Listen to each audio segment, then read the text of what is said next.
I've been a financial planner for over 18 years. And while I've created thousands of financial and retirement plans for Canadians from coast to coast, it's important to note that money isn't just about calculators and spreadsheets. Human nature plays a significant role in how we manage our money, and certain emotions and biases can wrestle with us from making rational decisions. In this video, we'll go through 5 ways human psychology affects you and your decision making around money, so you can better understand why you make certain financial decisions and help avoid the negative ones going forward. The first one is emotional decision making, and I see this one come in our office every single day, and the biggest factor around this, where I see it in retirement planning, is the Canadian pension plan.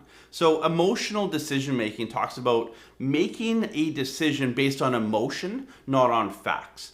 And I always say, when we create a retirement plan for anyone, coast to coast, it's really, here's the hard facts, the data, the numbers, all of that. But what we find is you have to kind of tie in that emotional piece. And a lot of people come to us and they say, you know what, I want to take CPP early, I want to do this, I want to do this. They have their preconceived notions, their emotional decisions. And that could be based on many things, but they have that emotional decision making come into factor. Our job as a financial planner is to kind of help them step away from that. Yes, you need to make that emotional decision, but you need to look at the hard data and the facts. You don't want to leave money on the table. You don't want to pay more to CRA. And so our job is to really create that retirement plan. And that's why it's really important to put a plan, to put numbers on paper in a software, work with the numbers, so that every decision you make going into retirement or even going through your life financially isn't based purely on emotion. That emotional decision making can be based on fear, it can be based on overconfidence, and a lot of times it's based on anxiety, just the unknown, the uncertainty. Because as we go into every single financial decision in our life, there is a lot of unknown, there is a lot of uncertainty. And so you have to walk through that process. So again, it's like anything else in life. If you're not sure where to go, like if you're going on a trip, you want to go to Europe, let's say, and you're like, I don't really know where exactly I want to go, where I want to stay, what I want to do, all of that. What do? You probably go online, you do some research, you put some facts together, and then you create a plan, right? You don't just fly out to Europe and wing it. Yet many of you are doing that with your retirement plan. The second one is risk aversion. And there's a lot of research done out there, and I'll bring one up here in a second, but about as we age and as we get older, we want to avoid risk.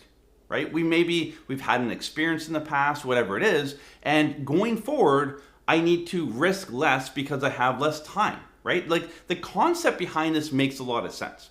As you get older, you have less time left in your life, and you think, you know what, Adam, like I can't take the risk because I don't have time to kind of build it back up. And I've had this conversation with a lot of people, and what I find is as people get close to retirement or early in retirement, their mindset goes from all this money I've saved up to live off in retirement, I need to now like protect it and shelter it and all that because I don't have a lot of time on my side. But the reality is if you're retiring at 65, let's say, you have statistically 20 years or a little bit more to spend that money. You do have time on your side. It's not 1 or 2 years. Typically, you're pulling out between 7 and 11% per year out of your investment accounts. That means that 90% of it, let's say, is still working for you, right? So even if you say, well, the next 3 years, I just want to like kind of put aside, well, that still leaves 70, maybe up to 75% of your money for longer term. So make sure you understand risk aversion, how much risk you can take. And again, this is a factor of, personal and emotional decision making when it comes to how much risk am I willing? Like how much am I willing to kind of lose and gain and kind of ride that roller coaster, as well as how much risk do I need to take to hit my retirement goals? Now, when we talk about risk aversion, there's actually like a mental piece to this. And New York University did a really interesting case study on this, and we'll link it below, but I just want to highlight a kind of something in there. Older adults need to make many important financial and medical decisions, often under high levels of uncertainty. We know that decision-making changes with age, but we don't really know what the biological basis of these changes is. In this paper, which again we'll link below, we make the first step towards answering these questions by showing that the decrease in gray matter volume in a particular part of the brain accounts for the increase in risk aversion observed with age. So again, there's some scientific data behind this risk aversion process. And so we kind of all fall into it as we get older. But again, you need to kind of tie your risk aversion to your plan, your goals, and all that. So make sure that you don't just say, hey, I hit retirement, I need to completely pull back on risk, whether it's investments, everything else you do in life.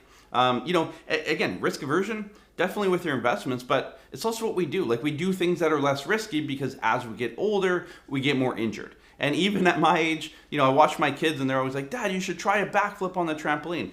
I'm not even getting on the trampoline. Like, you have to start avoiding risk and certain things, but you have to do it with thought and process. The third one is confirmation bias. And this really comes into play when you are you're confirming your existing beliefs. And what that kind of ties you into is a very closed mind. Like, think about a horse on a racetrack with kind of the blinders on, right? That's you. That's a lot of you watching this video, is you're kind of looking for that confirmation bias. Like, how can I confirm what I think is right? And not kind of opening up a little bit. The Ontario Securities Commission has a lot of information on this. Again, we'll link this below as well. But how does this affect your financial decisions? So they go through 3 reasons or 3 things that confirmation bias will hurt your financial decisions. The first one is missed opportunities. So you miss the opportunities out there. Like, we're kind of, no, I do it this way, I'm not going to do it any other way, and you miss great opportunities. So, I encourage you to take off those blinders and kind of open up. And it's not going to open up like this right away. It'll slowly open up. But start opening up to other opportunities that make sense. Again, do your due diligence, but you're missing out on opportunities. Confirmation bias can also lead to riskier investments. Again, you kind of have those blinders on and you only look at one type of investment. And that might be, hey, I only invest in Canada because that's all I can see and feel here where I live. And there's opportunities abroad. So there's many kind of forms that we could look at this, but the Ontario Securities Commission outlines, and I agree with them, that this can create riskier investing, and I've seen it firsthand, especially when people get into certain types of investing or, limited partnerships. There's a lot of different options out there, but they kind of go down that rabbit hole, and it can be a risky one and a scary one, and one that really can derail your retirement. The third part of the confirmation bias would be following the herd, and that's really, hey, my neighbor does it, my coworkers do it, I'm going to kind of follow into this. And I've seen this a little bit with the passive investing stuff and people putting 100% of their portfolio in passive investing. Not that passive investing is good or bad, I'm not saying that, but it's definitely a herd mentality, right? We see it with tech stocks in the early 2000s and then the big crash, right? We see it with certain things all the time. Rental properties around here in BC for many years. Everyone was buying a rental property because you couldn't lose. And it's true, they did very well, but it's a herd mentality.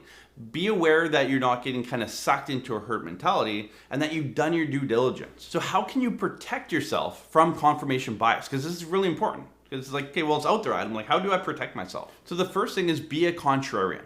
So if you're kind of sold or told about an investment, look at the other side of the coin. Everything you do in your financial world, look at the other side of the coin. So, if I take CPP at 60, what if I take it at 70? What does that look like? If I invested in small cap, well, what about large cap? If I invest locally, what about overseas? Equities versus bonds, whatever it is in your world.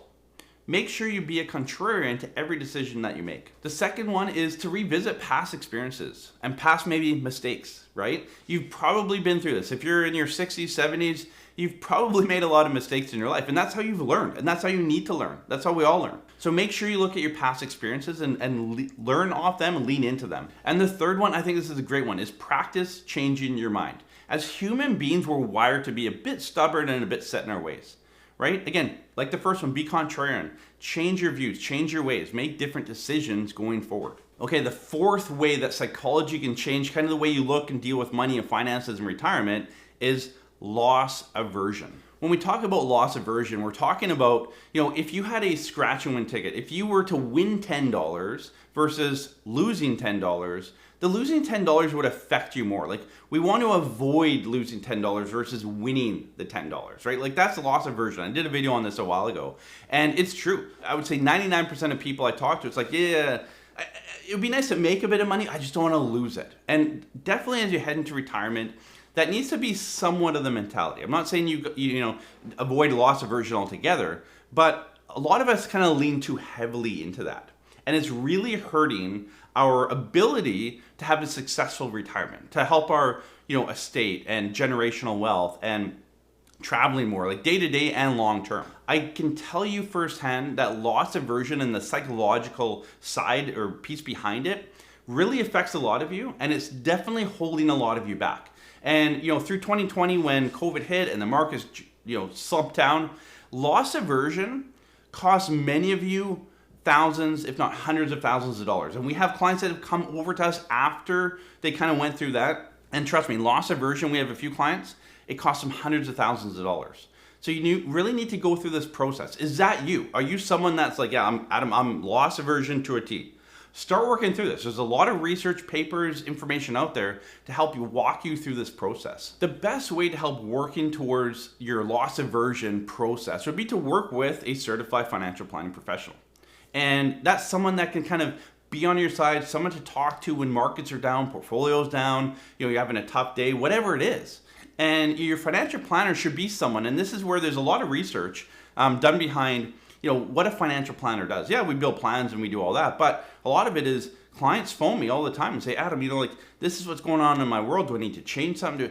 It's that sounding board. It's the reasoning behind all of it, right? So make sure you have someone on your side. Ideally, a financial planner that's trained in this. Like, we go through education to learn about all this. Like, I don't create these videos because it's something I want to learn about. It's something we've learned about and we go through day in and day out with our clients. Another way to minimize loss aversion is to isolate the situation. So again, you take the 2020 financial crisis when it dropped. Put that in isolation, right? Look at it. Have we gone through this before? Like, really analyze that piece of data. And when you do that, you can probably then find other pieces of data that, hey, we've been through this before. Like, I've gone through this before with my portfolio or with whatever. And yeah, we came out the other side okay, and this is how we did it, and this is how we treated it. So again, really silo that event first and then open it up from there. The fifth and final psychological piece here is anchoring. And what anchoring is we're making current financial decisions based on previous financial decisions. So when we look at anchoring, we avoid making future financial decisions that are maybe good for our retirement, finances, whatever it is, because we're anchored in the past. We're not kind of looking forward and opening up our mind, again, talking about those blinders, taking those blinders off and really looking at like, okay, that was the past, but am I in the best position going forward? And a lot of you are sitting in this situation, you're sitting at your bank, your financial institution, you're not happy where you're at, but you don't know where to go and you're kind of anchored in that decision. It's like, I'm not happy here, but I'm kind of, it is what I know. And you're not kind of opening up and going forward and making better decisions for your retirement, for your financial future. And so stop being anchored in the past. Open up, look at options going forward, and figure out where should I be? Not where am I, but where should I be going forward? So again, going back to the Ontario Securities Commission website, they talk about 3 ways that anchoring can really affect your financial decision making. The first one is spending. And I have a great example of this because I just got back from Whistler, BC. I was up there for my brother-in-law's 40th birthday party. And Whistler, the prices in Whistler have pretty much become like the prices in Las Vegas. And that, you go to a nice restaurant and, an old-fashioned cocktail is $25 to $30. And you become accustomed to this. And so we went out a few times and you're paying $20, $25, $30 for a drink, which is crazy. And then we went to a nice restaurant the following night and a cocktail was $15. And I turned to the guy beside me and I said, wow, look, like Scott, this cocktail is only $15. Like, this place has good prices. And he turned to me and said, Adam, $15 is not a good price. We're anchored on that $25 price point. So 15 seems reasonable. And it's so true. And so this is, in all of our spending, we become accustomed to it. And I know inflation's kind of driven everything up, but make sure you don't kind of get lost in the clouds with these high prices in places that you go to. Because I definitely got caught into like an anchoring effect just this past weekend when I was in Whistler. The second and third parts that will make your financial decision making poorly on anchoring would be around investing and budgeting. So again, everything you do financially, don't anchor yourself on the past, open up to the future. Look at what's going on out there. Don't be caught in, I'm comfortable here. This is my foundation. No, open up. And we've had a lot of clients come over to us actually that, they were at the bank or financial institution, they weren't happy, they went somewhere else and they still weren't happy. They've come over to us. Like, they've made those transitions. And I encourage those people because, not just to come to us obviously, but just make sure you find the right home for your retirement plan. As you enter into retirement, you don't want to go through planning firm after planning firm after planning firm. Like, you want to enjoy retirement. You want to kind of find a team that you trust, put your money, your investments, your plan with them, and let them take care of it. Put your trust in them, but really understand what they're doing so you know your plan. But then you kind of step back, enjoy your travel, enjoy retirement. We didn't work this hard to get to retirement to then stress about our finances and retirement plan.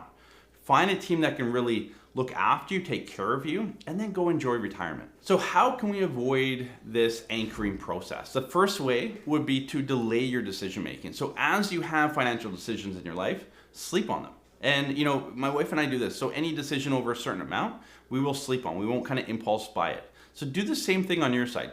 Sleep on it, think about it, do some more research, all of that. So, delay your decision making and don't be irrational and immediate with those decisions. The second one is to do some research. It's amazing how many things you do in your life and how much money you spend in your life without doing any research, right? There might be a better price out there, a better option for you, a better process to it. So make sure you're doing your research and everything around your retirement and financial plan. The third and final one is to question the anchor.